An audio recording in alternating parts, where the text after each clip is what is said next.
Today's news report will discuss the way the town of Port Hedland portrays itself in the media. Then we will show the normal operating practices that is forcing investors to leave our town and region because their experience of doing business in Port Hedland is extremely problematic.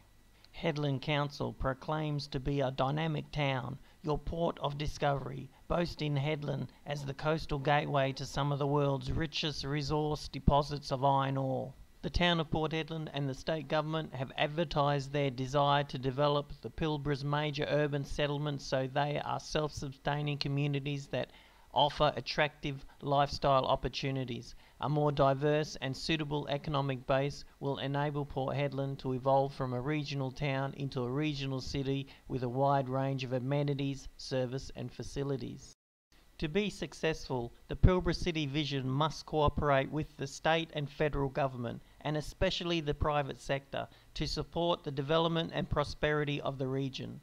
The private sector will play a crucial role in achieving the plan, including assisting with the delivery of affordable accommodation and the development of commercial buildings, allowing the means for small business to access the market.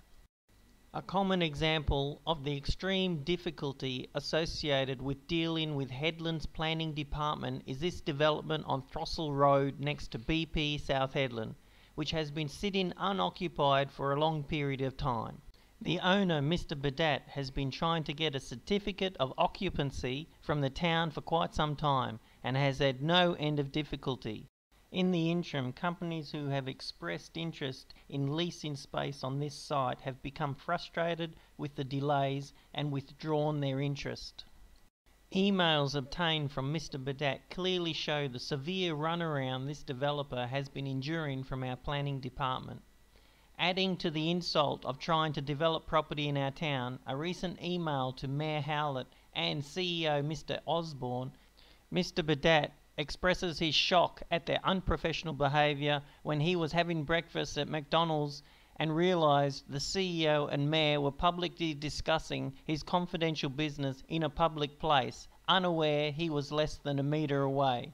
His email states, "I regret to inform you that the spirit of resolution you mentioned in your email that I have been attempting since August was always treated by your side with contempt, and my kindness and eager anticipation of assistance and goodness was rewarded by discrimination, racial vilification, and mistaken as servitude. Reliable information received recently leads me to believe the dome development on Richardson Street in Port Hedland has been also delayed due to the planning department."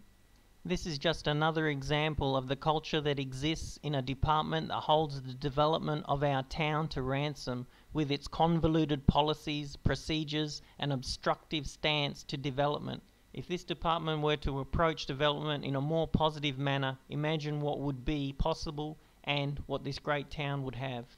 Instead, developers are given the runaround, being made to attend useless meetings that achieve nothing, and being provided information and direction that changes on a daily basis. Ultimately, this adds to the cost of the development and in some instances makes it too hard to do business in Port Hedland, encouraging more investors to look elsewhere, like Carafa. Town of Port Hedland, we all want great things to happen in this town. Why do you have to make it so hard? We need council to be a lot more supportive of development, otherwise this town will go nowhere. All supporting information to this video has been uploaded to the Pilbara Your Voice site.